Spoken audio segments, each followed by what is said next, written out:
नमस्कार, माझं नाव अभिषेक पांचाळ आणि हे माझे दोन विद्यार्थी gateway school of Mumbai Chembur इथून आम्ही आलो आहोत. हा माझा विद्यार्थी आर्यन भालेकर आणि ही माझी विद्यार्थी समारा रांगणेकर.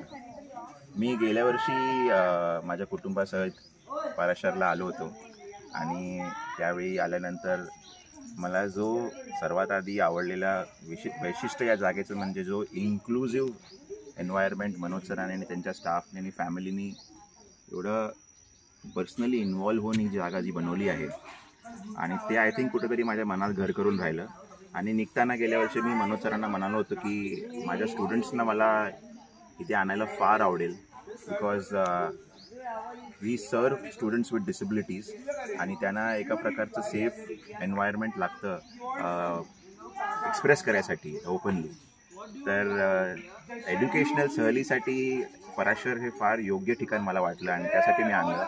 गेले 2 दिवस इतके एनरिचिंग होते माझ्या स्टुडंट्ससाठी आणि विशेषतः म्हणजे जसं मनोज सरांनी पर्सनली इन्व्हॉल्व्ह करून ज्या ॲक्टिव्हिटीज प्लॅन केल्या होत्या त्या इतक्या एनरिचिंग होत्या मुलांसाठी. त्यांच्यासाठी एक वेगळा अनुभव होता की शहरातली मुलं एक ग्रामीण भागातलं आयुष्य काय आहे, इकडच्या शेती कशी होते, ती एक्सपोर्ट कशी होते. इकडच्या लोकांचं एक गैरसमज असतो मुलांचं की ग्रामीण गाव म्हटलं म्हणजे it is not progress enough, it's not progress. ते इथे आल्यानंतर मुलांना कळतं की इथलं वैभव काय आहे, इथली भाषा काय आहे, इथल्या प्रॅक्टिसेस काय आहेत.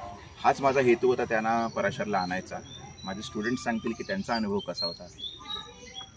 सांगतोस सर? मी पण सर अशा ठिकाणी सर पहिल्यांदाच आलो आहे सर आणि मला भरपूर गोष्टी शिकायला मिळाल्या. मला नेचर बघता आले व्यवस्थित. मी सर्वात जास्त एन्जॉय केलं ते इथे कारल्याचं फार्म आहे मागे, तर तिथे बघितलं सर कारलं कसं बनतं आणि त्या काय केअर घ्यायला लागते त्या झाडाला. आणि द्राक्षाबद्दल पण सर मी बघितले. आम्ही काल गेलेलो द्राक्ष बघायला फार्मवर. ते कसे एक्सपोर्ट होतात त्यांची सरांनी माहिती दिली चांगली की कसे ते बनतात, कुठच्या वेगवेगळ्या प्रकारचे द्राक्ष असतात आणि मला पोषक वातावरण आणि काय आणि केअर लागते. हो, आणि मला सर एकदम सर फ्रेश वाटते सर इथे आल्यावर. म्हणजे शहराच्या हवे आणि इकडे हवेमध्ये सर भरपूर फरक आहे.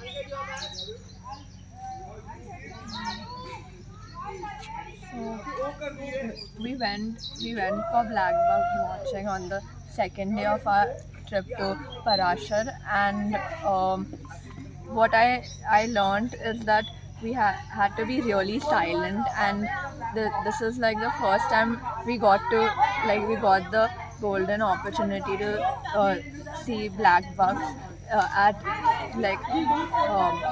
we were so close to black bucks and we could observe that.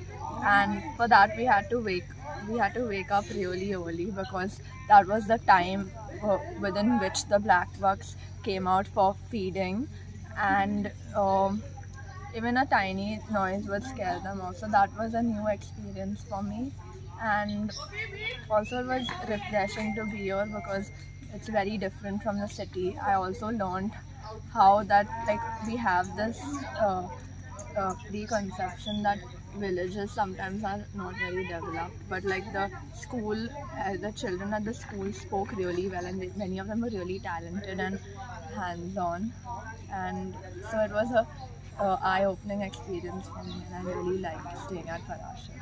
Thank you to Manoj sir, thank you to sir. the staff and family for hosting us and having a wonderful experience over here.